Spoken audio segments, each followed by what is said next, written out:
سورۃ التحریم، سورہ تحریم کا تعارف۔ مقام نزول، سورہ تحریم مدینہ منورہ میں نازل ہوئی ہے۔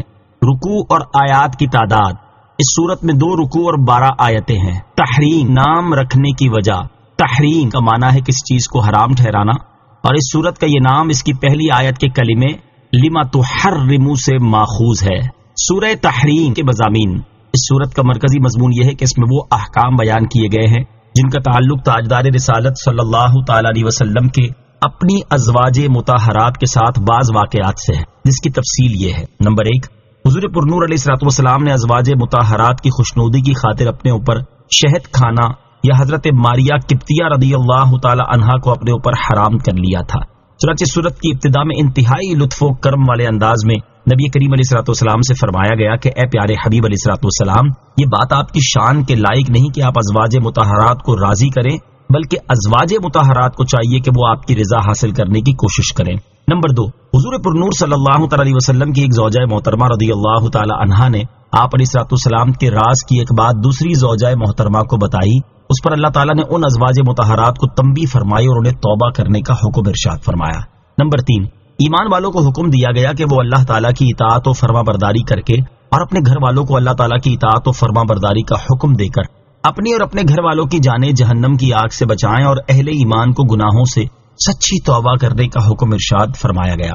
نمبر 4، نبی کریم علیہ الصلوۃ والسلام کو کافروں اور منافقوں کے ساتھ جہاد کرنے اور ان پر سختی کرنے کا حکم دیا گیا۔ نمبر 5، اس صورت کے آخر میں کافروں کے لیے حضرت نوح اور حضرت لوط علیہ الصلوۃ والسلام کی بیویوں کی مثال بیان کی گئی، اور مسلمانوں کے لیے فرعون کی بیوی حضرت آسیہ رضی اللہ تعالی عنہا اور حضرت عیسیٰ علیہ الصلوۃ والسلام کی والدہ حضرت مریم رضی اللہ تعالی عنہا کی مثال بیان فرمائی گئی، تاکہ 2 بری مثالیں اور 2 اچھی مثالیں لوگوں کے سامنے واضح ہو جائیں۔ سورہ طلاق کے ساتھ مناسبت، سورہ تحریم کی اپنے سے ماقبل سورت طلاق کے ساتھ ایک مناسبت یہ ہے کہ دونوں صورتوں کی ابتدا میں نبی کریم علیہ الصلوۃ والسلام سے خطاب فرمایا گیا ہے۔ دوسری مناسبت یہ ہے کہ دونوں صورتوں میں عورتوں سے متعلق احکام بیان کیے گئے ہیں۔ بسم اللہ الرحمن الرحیم۔ ترجمہ، اللہ کے نام سے شروع جو نہایت مہربان رحمت والا ہے۔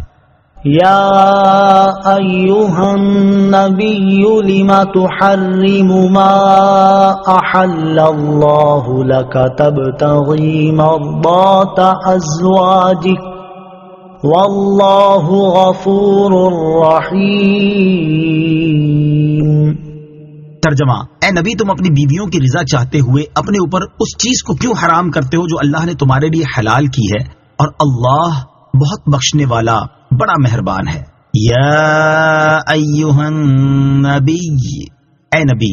شان نزول، حضرت عائشہ رضی اللہ تعالی عنہا فرماتی ہیں حضور اقدس صلی اللہ تعالی علیہ وسلم ام المومنین حضرت زینب بنت جحش رضی اللہ تعالی عنہا کے یہاں شہد نوش فرماتے اور ان کے یہاں کچھ زیادہ دیر تشریف فرما رہتے تھے۔ میں نے اور حضرت حفصہ رضی اللہ تعالی عنہا نے باہم مشورہ کیا کہ ہم میں سے جس کے ہاں حضور اقدس علیہ الصلوۃ والسلام تشریف فرما ہوں تو وہ ان سے عرض کرے کہ آپ نے مغافیر تناول فرمایا ہے، مجھے آپ کے دہنے مبارک سے مغافیر کی بو آ رہی ہے۔ جب ایسا کیا گیا تو نبی پاک علیہ الصلوۃ والسلام کو ان کا منشا معلوم تھا تو ارشاد فرمایا، نہیں، البتہ میں نے زینب بنت جحش رضی اللہ تعالی عنہا کے یہاں شہد نوش فرمایا تھا، تو ہرگز میں دوبارہ ایسا نہیں کروں گا، اور میں نے اس پر قسم کھائی، تم اس بات کی کسی اور کو خبر مت دینا۔ اس پر یہ آیت کریمہ نازل ہوئی۔ آیت کے آخر میں ارشاد فرمایا کہ اللہ تعالیٰ بخشنے والا مہربان ہے، اس نے آپ کی ان دونوں مبارک بیویوں کا یہ قصور معاف فرما دیا اور آپ کے لیے اس قسم کا کفارہ بیان فرما دیا ہے جس سے آپ کی ساری امت پر آسانی ہوگی۔ آیت یا ایہا النبی لما تحرم سے حاصل ہونے والی معلومات، اس آیت سے 2 باتیں معلوم ہوئی۔ نمبر 1، قسم کھا لینے سے چیز قسم کھانے والے پر حرام ہو جاتی ہے، اور جب وہ چیز استعمال کرے گا تو کفارہ لازم ہوگا۔ نمبر 2، حضور اقدس صلی اللہ تعالی علیہ وسلم کا شہد کو اپنے آپ پر حرام فرما لینا محض ازواج مطہرات کو راضی کرنے کے لیے تھا، نہ کہ بے علمی کی وجہ سے، کیونکہ اپنے منہ کی بو غیب نہیں، وہ تو محسوس ہوتی ہے، لہذا بد مذہب اس آیت سے حضور اکرم علیہ الصلوۃ والسلام کی بے علمی پر دلیل نہیں پکڑ سکتے۔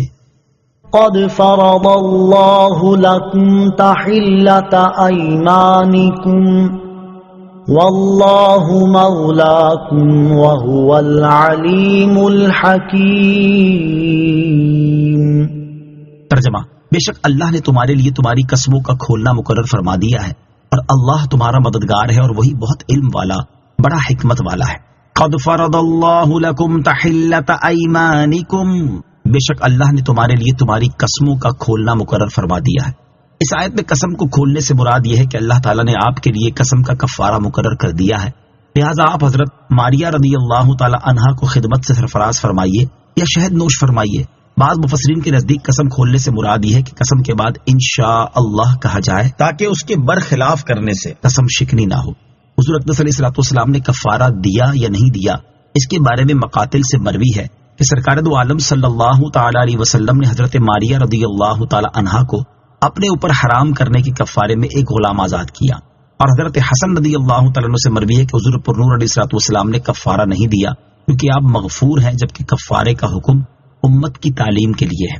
آیت قد فرض اللہ لکم تحلۃ ایمانکم سے حاصل ہونے والی معلومات، اس آیت سے دو باتیں معلوم ہوئی۔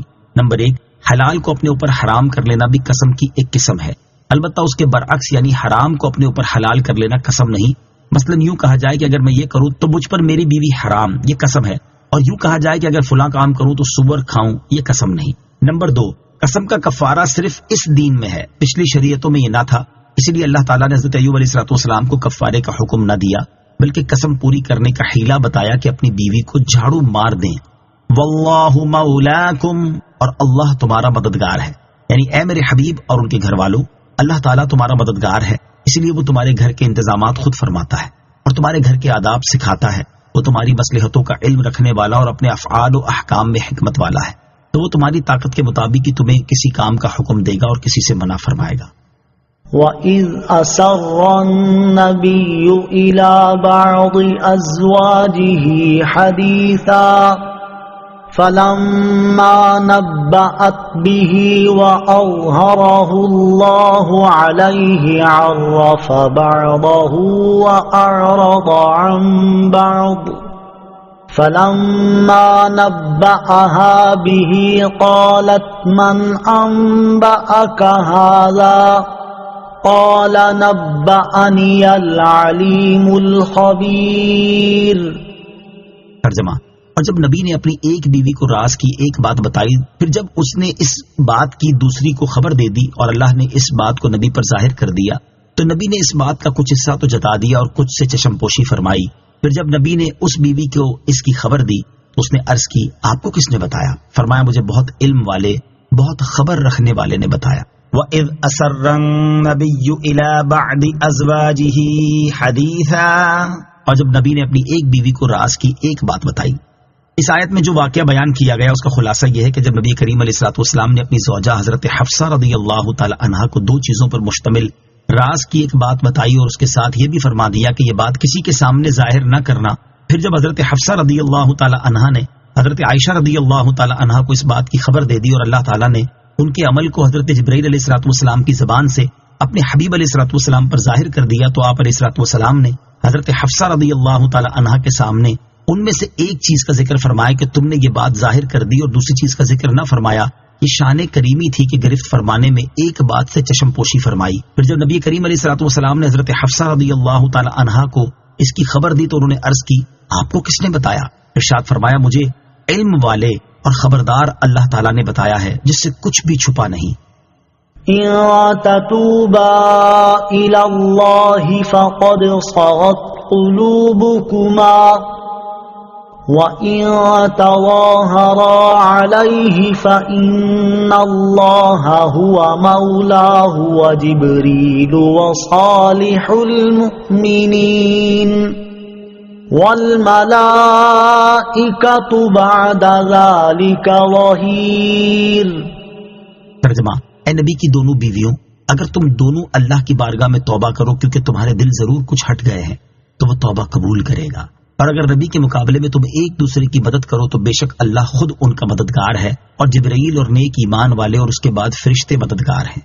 ان تتوبا الی اللہ فقد صغت قلوبکما، اور اگر تم دونوں اللہ کی بارگاہ میں توبہ کرو کیونکہ تمہارے دل ضرور کچھ ہٹ گئے ہیں۔ اس آیت میں حضرت عائشہ اور حضرت حفصہ رضی اللہ تعالیٰ عنہما کو مخاطب کر کے فرمایا گیا کہ اے میرے حبیب علیہ الصلوۃ والسلام کی دونوں بیویوں، اللہ تعالیٰ کی طرف رجوع کرنا تم پر واجب ہے، کیونکہ تمہارے دل ضرور حق سے کچھ ہٹ گئے ہیں کہ تمہیں حضرت ماریہ رضی اللہ تعالی عنہا کو نبی کریم علیہ الصلوۃ والسلام کے اپنے اوپر حرام کر لینے کی بات پسند آئی، جو کہ نبی اکرم علیہ الصلوۃ والسلام پر بھاری ہے. اور اگر نبی کریم علیہ الصلوۃ والسلام کے مقابلے میں تم ایک دوسرے کی مدد کرو اور باہم مل کر ایسا طریقہ اختیار کرو جو سرکار دو عالم علیہ الصلوۃ والسلام کو ناگوار ہو، تو سن لو بے شک اللہ تعالیٰ ان کا مددگار ہے.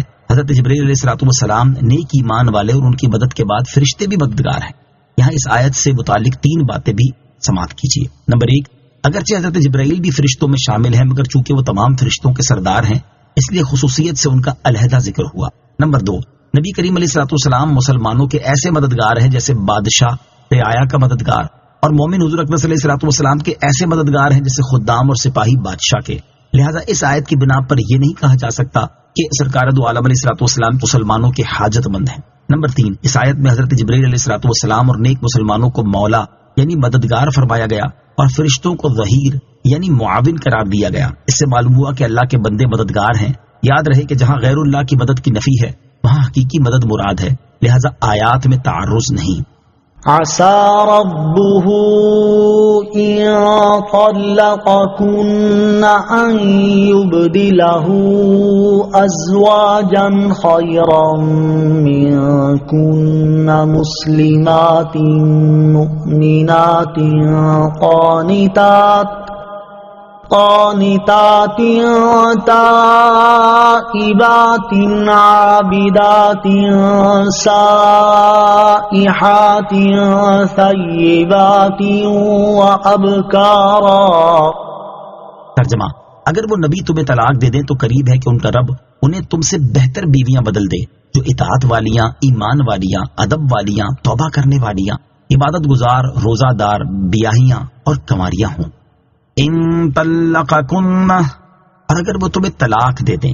ارشاد فرمایا کہ اے میرے حبیب علیہ الصلوۃ والسلام کی بیویوں، اگر وہ تمہیں طلاق دے دیں تو ان کا رب عز و جل اس بات پر قادر ہے کہ انہیں تم سے بہتر بیویاں عطا کر دے جن کا وصف یہ ہوگا کہ وہ اللہ تعالیٰ کی اطاعت کرنے والیاں، اخلاص کے ساتھ اس کی وحدانیت پر ایمان رکھنے والیاں، اللہ تعالیٰ اور اس کے رسول علیہ الصلوۃ والسلام کی فرما بردار اور ان کی رضا جو ہوں گی، کثرت سے توبہ کرنے والیاں، کثرت سے عبادت کرنے والیاں، روزہ دار، بیاہیاں اور کنواریاں ہوں گی. یہ فرما کر دراصل ازواج مطہرات رضی اللہ تعالی عنہن کو ڈرایا گیا ہے کہ اگر انہوں نے سرکار دو عالم علیہ الصلوۃ والسلام کو آزردہ کیا اور حضور انور علیہ الصلوۃ والسلام نے انہیں طلاق دی تو آپ علیہ الصلوۃ والسلام کو اللہ تعالیٰ اپنے لطف و کرم سے دوسری بہتر بیویاں عطا فرما دے گا. اس ڈرانے سے ازواج مطہرات متاثر ہوئیں اور انہوں نے سرکار دو عالم علیہ الصلوۃ والسلام کی خدمت کے شرف کو ہر نعمت سے زیادہ سمجھا اور حضور پرنور علیہ الصلوۃ والسلام کی دل جوئی رضا طلبی مقدم جانی، لہذا آپ علیہ الصلوۃ والسلام نے انہیں طلاق نہ دی. اچھی بیوی کے اوصاف. اس آیت سے معلوم ہوا کہ بیوی وہ اچھی ہے جو اللہ تعالیٰ اور اس کے حبیب علیہ الصلوۃ والسلام کی فرما بردار اور شوہر کی اطاعت گزار ہو، نیز عبادت گزار اور گناہوں سے بچنے والی ہو، اگرچہ وہ غریب ہو. لہذا نکاح کے لیے صرف عورت کا حسن اور اس کی مالداری نہ دیکھی جائے بلکہ اس کی دینداری دیکھی جائے اور اسے ہی ترجیح دی جائے. حدیث پاک میں بھی اس کا حکم دیا گیا ہے. چنانچہ حضرت ابو ہریرہ رضی اللہ تعالی عنہ سے روایت ہے، رسول اللہ صلی اللہ تعالی علیہ وسلم نے ارشاد فرمایا، عورت سے نکاح 4 باتوں کی وجہ سے کیا جاتا ہے، یعنی نکاح میں ان کا لحاظ ہوتا ہے. نمبر 1 مال، نمبر 2 حسب نسب، نمبر 3 جمال، نمبر 4 دین، اور تم دین والی کو ترجیح دو. اور حضرت انس بن مالک رضی اللہ تعالیٰ عنہ سے روایت ہے، تاجدار رسالت صلی اللہ تعالیٰ علیہ وسلم نے ارشاد فرمایا کہ جو کسی عورت سے اس کی عزت کی بنا پر نکاح کرے اللہ تعالیٰ اس کی ذلت میں اضافہ کرے گا، اور جو کسی عورت سے اس کے مال کے سبب نکاح کرے گا اللہ تعالیٰ اس کی محتاجی بڑھائے گا، اور جو اس کے حسب کی وجہ سے نکاح کرے گا تو اس کے کمینے پن میں زیادتی فرمائے گا، اور جو اس لیے نکاح کرے کہ ادھر ادھر نگاہ نہ اٹھے اور پاک دامنی حاصل ہو یا صلہ رحمی کرے تو اللہ تعالیٰ اس مرد کے لیے اس عورت میں اور عورت کے لیے مرد میں برکت دے گا. اللہ تعالیٰ ہمیں نیک اور دیندار عورت سے نکاح کرنے اور دوسری عورتوں کے مقابلے میں دیندار عورت کو ترجیح دینے کی توفیق عطا فرمائے. آمین. یا ایھا الذین آمنوا قوا انفسکم واہلیکم نارا وقودها الناس والحجارة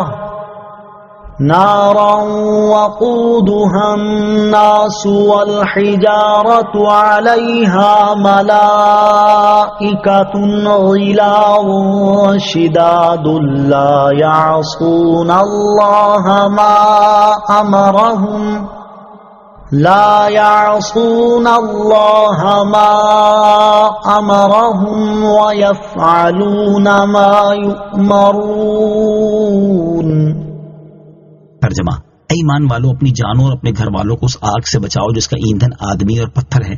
اس پر سختی کرنے والے طاقتور فرشتے مقرر ہیں جو اللہ کے حکم کی نافرمانی نہیں کرتے اور وہی کرتے ہیں جو انہیں حکم دیا جاتا ہے۔ یا ایھا الذین آمنوا قوا انفسکم واہلیکم نارا، اے ایمان والو، اپنی جانوں اور اپنے گھر والوں کو اس آگ سے بچاؤ، یعنی اے ایمان والو، اللہ تعالیٰ اور اس کے رسول علیہ الصلوۃ والسلام کی فرما برداری اختیار کر کے، عبادتیں بجا لا کر، گناہوں سے باز رہ کر، اپنے گھر والوں کو نیکی کی ہدایت اور بدی سے ممانعت کر کے اور انہیں علم و ادب سکھا کر اپنی جانوں اور اپنے گھر والوں کو اس آگ سے بچاؤ جس کا ایندھن آدمی اور پتھر ہے۔ یہاں آدمی سے کافر اور پتھر سے بت وغیرہ مراد ہیں، اور معنی یہ ہے کہ جہنم کی آگ بہت ہی شدید حرارت والی ہے، اور جس طرح دنیا کی آگ لکڑی وغیرہ سے جلتی ہے، جہنم کی آگ اس طرح نہیں جلتی بلکہ ان چیزوں سے جلتی ہے جن کا ذکر کیا گیا۔ مزید فرمایا کہ جہنم پر ایسے فرشتے مقرر ہیں کہ جو جہنمیوں پر سختی کرنے والے اور انتہائی طاقتور ہیں، اور ان کی طبیعتوں میں رحم نہیں، وہ اللہ تعالیٰ کے حکم کی نافرمانی نہیں کرتے اور وہی کرتے ہیں جو انہیں حکم دیا جاتا ہے۔ ہر مسلمان پر اپنے اہل خانہ کی اسلامی تعلیم و تربیت لازم ہے۔ اس آیت سے معلوم ہوا کہ جہاں مسلمان پر اپنی اصلاح کرنا ضروری ہے، وہیں اہل خانہ کی اسلامی تعلیم و تربیت کرنا بھی اس پر لازم ہے۔ لہٰذا ہر مسلمان کو چاہیے کہ وہ اپنے بیوی بچوں اور گھر میں جو افراد اس کے ماتحت ہیں ان سب کو اسلامی احکامات کی تعلیم دے یا دلوائے، یوں ہی اسلامی تعلیمات کے سائے میں ان کی تربیت کرے تاکہ یہ بھی جہنم کی آگ سے محفوظ رہیں۔ ترغیب کے لیے یہاں اہل خانہ کی اسلامی تربیت کرنے اور ان سے احکام شریعہ پر عمل کروانے سے متعلق 3 احادیث سماعت کیجیے۔ نمبر 1، حضرت عبداللہ ابن عمر رضی اللہ تعالیٰ عنہما سے روایت ہے، تاجدار رسالت صلی اللہ تعالیٰ علیہ وسلم نے ارشاد فرمایا، تم میں سے ہر شخص نگہبان ہے اور ہر ایک سے اس کے ماتحتوں کے بارے میں سوال کیا جائے گا۔ چنانچہ حاکم نگہبان ہے، اس سے اس کی رعایا کے بارے میں پوچھا جائے گا۔ آدمی اپنے اہل خانہ پر نگہبان ہے، اس سے اس کے اہل خانہ کے بارے میں سوال کیا جائے گا۔ عورت اپنے شوہر کے گھر میں نگہبان ہے، اس سے اس کے بارے میں پوچھا جائے گا۔ خادم اپنے مالک کے مال میں نگہبان ہے، اس سے اس کے بارے میں سوال ہوگا۔ آدمی اپنے والد کے مال میں نگہبان ہے، اس سے اس کے بارے میں پوچھا جائے گا۔ الغرض تم میں سے ہر شخص نگہبان ہے، اس سے اس کے ماتحتوں کے بارے میں سوال ہوگا۔ نمبر 2، حضرت عبداللہ بن عمر رضی اللہ تعالیٰ عنہما سے روایت ہے، سید المرسلین صلی اللہ تعالیٰ علیہ وسلم نے ارشاد فرمایا، اپنی اولاد کو 7 سال کی عمر میں نماز پڑھنے کا حکم دو، اور جب وہ 10 سال کی ہو جائیں تو انہیں مار کر نماز پڑھاؤ اور ان کے بستر الگ کر دو۔ نمبر 3، حضرت ابو ہریرہ رضی اللہ تعالیٰ عنہ سے روایت ہے، رسول کریم علیہ الصلوۃ والسلام نے ارشاد فرمایا، اللہ تعالیٰ اس شخص پر رحم فرمائے جو رات میں اٹھ کر نماز پڑھے اور اپنی بیوی کو بھی نماز کے لیے جگائے، اگر وہ نہ اٹھے تو اس کے منہ پر پانی کے چھینٹے مارے۔ اللہ تعالیٰ اس عورت پر رحم فرمائے جو رات کے وقت اٹھے پھر نماز پڑھے اور اپنے شوہر کو جگائے، اگر وہ نہ اٹھے تو اس کے منہ پر پانی کے چھینٹے مارے۔ پانی کے چھینٹے مارنے کی اجازت اس صورت میں ہے جب جگانے کے لیے بھی ایسا کرنے میں خوش طبعی کی صورت ہو کہ دوسرے نے ایسا کرنے کا کہا ہو۔ اللہ تعالیٰ میں اپنے اہل خانہ کی صحیح اسلامی تعلیم و تربیت کرنے کی توفیق عطا فرمائے، آمین۔ جہنم کے خوف سے روح پرواز کر گئی، یہاں اسی آیت سے متعلق ایک حکایت سماعت کیجیے۔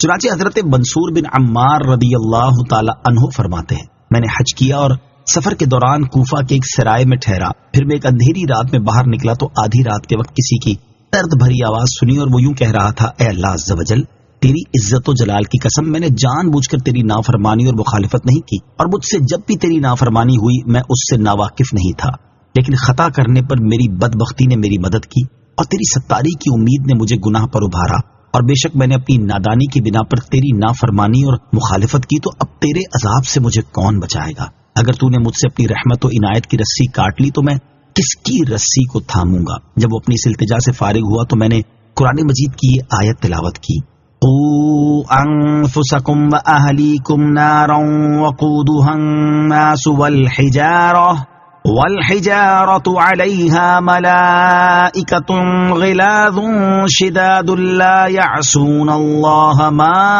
امرهم ویفعلون ما یؤمرون۔ ترجمہ، اپنی جانوں اور اپنے گھر والوں کو اس آگ سے بچاؤ جس کا ایندھن آدمی اور پتھر ہے۔ اس پر سختی کرنے والے طاقتور فرشتے مقرر ہیں جو اللہ کے حکم کی نافرمانی نہیں کرتے اور وہی کرتے ہیں جو انہیں حکم دیا جاتا ہے۔ پھر میں نے ایک شدید حرکت سنی اور اس کے بعد کوئی آواز نہ سنائی دی۔ میں وہاں سے چلا گیا اور دوسرے دن اپنی رہائش گاہ میں لوٹا تو دیکھا کہ ایک جنازہ رکھا ہوا ہے۔ میں نے وہاں موجود ایک بوڑھی عورت سے میت کے بارے میں پوچھا اور وہ مجھے نہیں جانتی تھی۔ اس نے کہا، رات کے وقت یہاں سے ایک مرد گزرا، اس وقت میرا بیٹا نماز پڑھ رہا تھا، اس آدمی نے قرآن مجید کی ایک آیت پڑھی جسے سن کر میرے بیٹے کا انتقال ہو گیا ہے۔ يا أيها الذين كفروا لا تعتذروا اليوم إنما تجزون ما كنتم تعملون. ترجمہ: اے کافروں، آج تم بہانے نہ بناؤ، تمہیں اسی کا بدلہ دیا جائے گا جو تم کرتے تھے. یا ایھا الذین کفروا، اے کافروں، یعنی کافر جب جہنم میں داخل ہوتے وقت اس کی آگ کی شدت اور اس کا عذاب دیکھیں گے تو اس وقت ان سے کہا جائے گا اے کافروں، آج بہانے نہ بناؤ، کیونکہ اب تمہارے لیے عذر کی کوئی جگہ باقی نہیں رہی اور نہ ہی آج کوئی عذر قبول کیا جائے گا اور تمہیں ان اعمال کا ہی بدلہ ملے گا جو تم دنیا میں کرتے تھے. یا ایھا الذین آمنوا توبوا الی اللہ توبۃ نصوحا عسى ربكم أن يكفر عنكم سيئاتكم ويدخلكم جنات تجري من تحتها الأنهار يوم لا يخزي الله النبي والذين آمنوا معه نورهم يسعى بين أيديهم وبأيمانهم يقولون ربنا أتمم لنا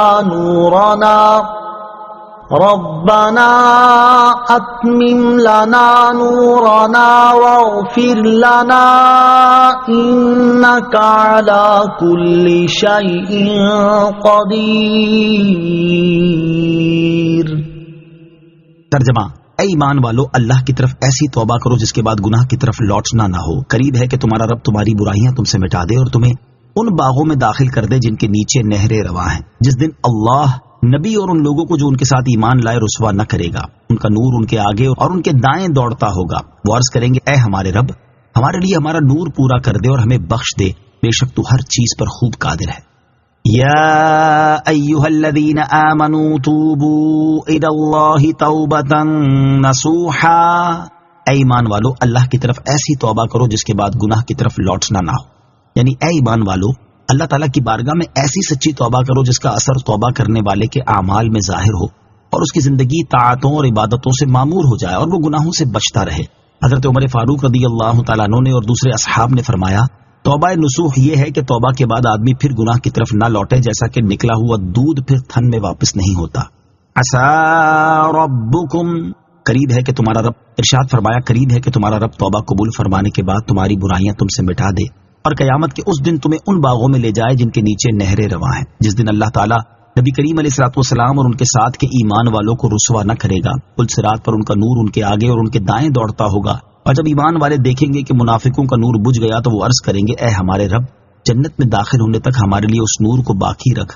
اور جب کافروں کو جہنم میں گرتا ہوا دیکھیں گے تو عرض کریں گے اے ہمارے رب، ہمیں بخش دے، بے شک تو ہر چیز پر قادر ہے. سچی توبہ کی ترغیب.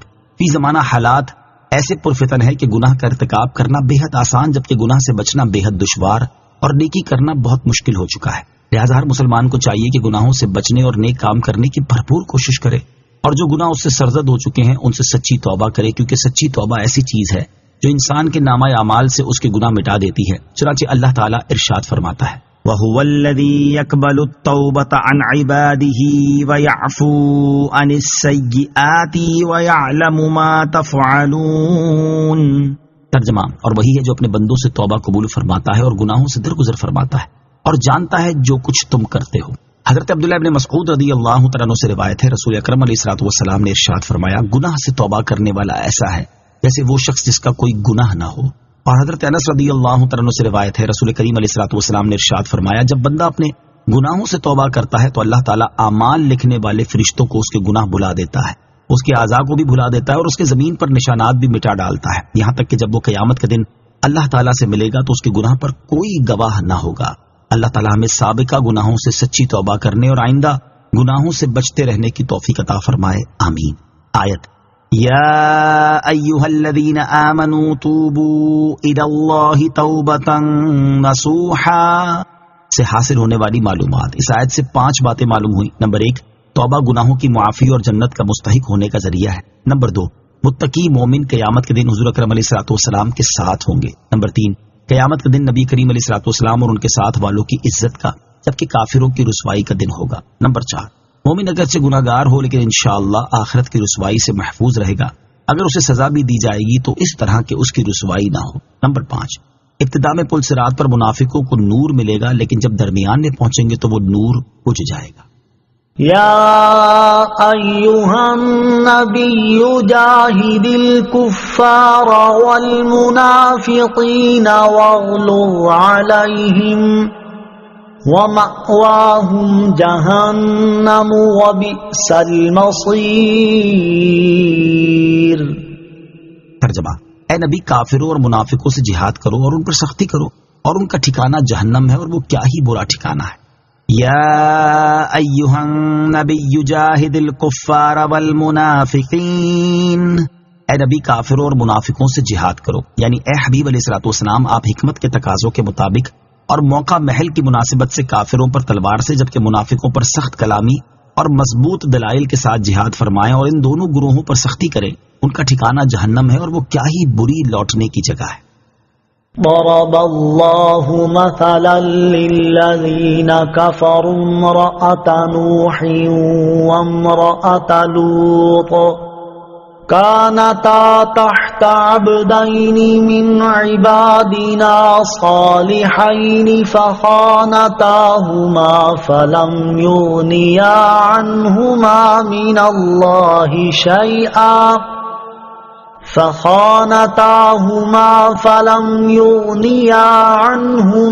من الله شيئا وقيل ادخلا النار مع الداخلين۔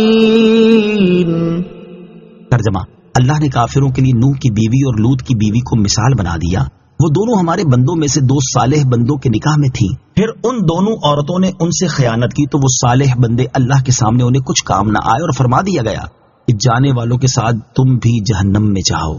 ضرب اللہ مثلا للذین کفروا امرأة نوح وامرأة لوط، اللہ نے کافروں کے لیے نوح کی بیوی اور لوط کی بیوی کو مثال بنا دیا۔ اس آیت کا خلاصہ یہ کہ اللہ تعالیٰ نے حضرت نوح علیہ السلام کی بیوی اور حضرت لوط علیہ السلام کی بیوی کو مثال بنا دیا کہ یہ دونوں عورتیں ہمارے قرب کے لائق دو بندوں کے نکاح میں تھیں، پھر انہوں نے کفر اختیار کر کے دین کے معاملے میں ان سے خیانت کی تو وہ دو مقرب بندے اللہ تعالیٰ کے سامنے انہیں کچھ کام نہ آئے اور ان عورتوں سے موت کے وقت فرما دیا گیا یا قیامت کے دن فرمایا جائے گا کہ تم دونوں عورتیں اپنی قوموں کے کفار کے ساتھ جہنم میں جاؤ، کیونکہ تمہارے اور ان انبیاء کرام علیہ السلام کے درمیان تمہارے کفر کی وجہ سے کوئی تعلق باقی نہ رہا۔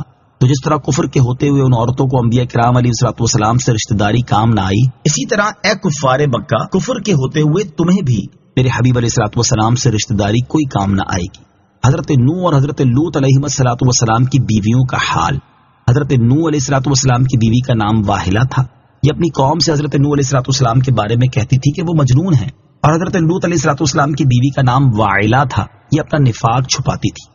اس آیت سے معلوم ہوا کہ ایمان کے بغیر بزرگوں کی صحبت قیامت میں فائدہ نہیں دے گی، نیز یہ کہ کفار کے لیے نبی کا رشتہ یا نبی کا نسب کام نہیں آتا، اور یہ بھی معلوم ہوا کہ قیامت میں ہر شخص اس کے ساتھ ہوگا جس سے دنیا میں محبت کرتا تھا۔ وضرب اللہ مثلا للذین آمنوا امرأة فرعون اذ قالت رب ابن لی عندك بیتا فی الجنة ونجنی من فرعون وعمله ونجنی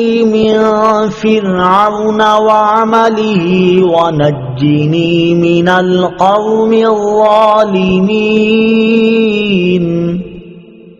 ترجمہ، اور اللہ نے مسلمانوں کے لیے فرعون کی بیوی کو مثال بنا دیا جب اس نے عرض کی اے میرے رب میرے لیے اپنے پاس جنت میں ایک گھر بنا اور مجھے فرعون اور اس کے عمل سے نجات دے اور مجھے ظالم لوگوں سے نجات عطا فرما۔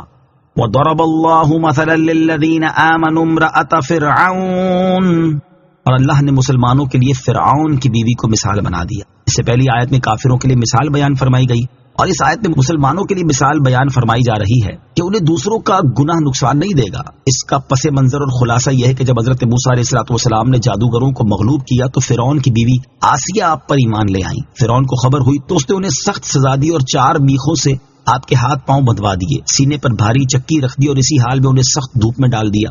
جب فرعون کی سختیاں بڑھ گئیں تو حضرت آسیہ رضی اللہ تعالی عنہا نے اللہ تعالیٰ کی بارگاہ میں عرض کی اے میرے رب میرے لیے اپنے پاس جنت میں گھر بنا دے۔ اللہ تعالیٰ نے ان کا جنتی مکان ان پر ظاہر فرمایا اور اس کی خوشی میں ان پر فرعون کی سختیوں کی شدت آسان ہو گئی۔ پھر عرض کی مجھے فرعون، اس کے کفر و شرک اور ظلم سے نجات دے، اور مجھے فرعون کے دین والے ظالم لوگوں سے نجات عطا فرما۔ چنانچہ ان کی یہ دعا قبول ہوئی اور اللہ تعالیٰ نے ان کی روح قبض فرما لی۔ جس طرح فرعون کے کفر نے حضرت آسیہ رضی اللہ تعالیٰ عنہا کو کوئی نقصان نہ پہنچایا اور اس کی وجہ سے آپ کو کوئی عذاب نہیں ہوا، اسی طرح مسلمانوں کو ان کے رشتہ داروں کا کفر نقصان نہیں پہنچائے گا اور ان کے کفر کی وجہ سے مسلمانوں کو عذاب نہ ہوگا۔ آیت اذ قالت رب ابن لی عندک بیتا فی الجنہ سے حاصل ہونے والی معلومات۔ اس آیت سے 3 باتیں معلوم ہوئی۔ نمبر 1، جنت میں وہ گھر زیادہ درجے والا ہے جس میں بندے کو اللہ تعالیٰ کا قرب زیادہ ہو۔ نمبر 2، اللہ کی محبت میں اس سے ملاقات کے شوق میں موت کی تمنا اور دعا کرنا جائز ہے۔ نمبر 3، اللہ تعالیٰ سے پناہ طلب کرنا، اس کی بارگاہ میں التجائیں کرنا، مشکلات اور مصائب میں اس سے خلاصی کا سوال کرنا نیک بندوں کی سیرت ہے۔ ومريم ابنة عمران التي أحصنت فرجها فنفخنا فيه من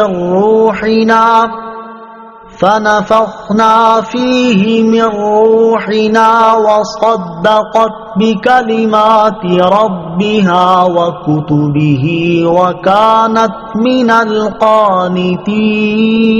القانتين۔ ترجمہ، اور عمران کی بیٹی مریم کو مثال بنا دیا، اس نے اپنی پارسائی کے مقام کی حفاظت کی تو ہم نے اس میں اپنی طرف کی روح پھونکی، اور اس نے اپنے رب کی باتوں اور اس کی کتابوں کی تصدیق کی اور وہ فرما برداروں میں سے تھی۔ وَمَرْيَمَ ابْنَتَ عِمْرَانَ الَّتِي أَحْصَنَتْ فَرْجَهَا، اور عمران کی بیٹی مریم کو مثال بنا دیا جس نے اپنے پارسائی کے مقام کی حفاظت کی۔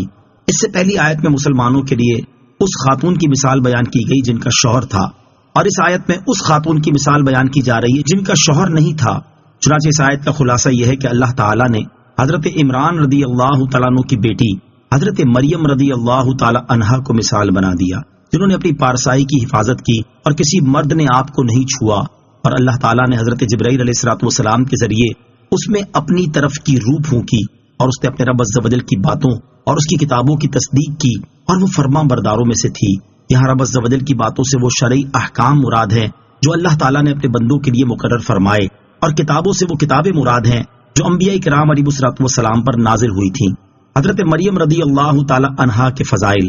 حضرت مریم رضی اللہ تعالی عنہا کو یہ فضیلت حاصل ہے کہ آپ کے سوا کسی عورت کا نام قرآن مجید میں نہیں آیا۔ نیز آپ رضی اللہ تعالی عنہا کو یہ فضیلت بھی حاصل ہوگی کہ جنت میں سرکار دو عالم صلی اللہ تعالی علیہ وسلم کی ازواج میں سے ہوں گی۔ نیز حضور پرنور علیہ الصلوۃ والسلام نے آپ کو کامل خواتین میں شمار فرمایا ہے، جیسا کہ حضرت ابو موسیٰ اشعری رضی اللہ تعالی عنہ سے روایت ہے۔ نبی کریم صلی اللہ تعالی علیہ وآلہ وسلم نے ارشاد فرمایا، مردوں میں کامل بہت ہیں اور عورتوں میں سے کامل حضرت آسیہ رضی اللہ تعالی عنہا اور حضرت مریم بنت عمران رضی اللہ تعالی عنہا ہیں، اور حضرت عائشہ رضی اللہ تعالی عنہا کی فضیلت عورتوں پر ایسی ہے جیسے سرید کی فضیلت تمام کھانوں پر ہے۔ آیت فنفخنا فیہ من روحنا سے حاصل ہونے والی معلومات۔ اس آیت سے 3 باتیں معلوم ہوئی۔ نمبر 1، پھونک حضرت جبرائیل علیہ الصلوۃ والسلام نے ماری اور اللہ تعالیٰ نے فرمایا ہم نے پھونکا۔ اس سے معلوم ہوا کہ اللہ تعالیٰ کے مقبول بندوں کا کام در حقیقت اللہ تعالیٰ کا کام ہے۔ نمبر 2، فیض دینے کے لیے دم کرنا فرشتوں کی سنت ہے۔ مشائخ کے دم درود کی اصل یہ آیت کریمہ ہے۔ نیز کثیر احادیث صحیحہ سے بھی دم کرنا ثابت ہے۔ نمبر 3، حضرت عیسیٰ علیہ الصلوۃ والسلام کو روح اللہ اس لیے کہتے ہیں کہ آپ کی پیدائش روح الامین کی پھونک سے ہے۔ آمنت باللہ صدق اللہ العظیم۔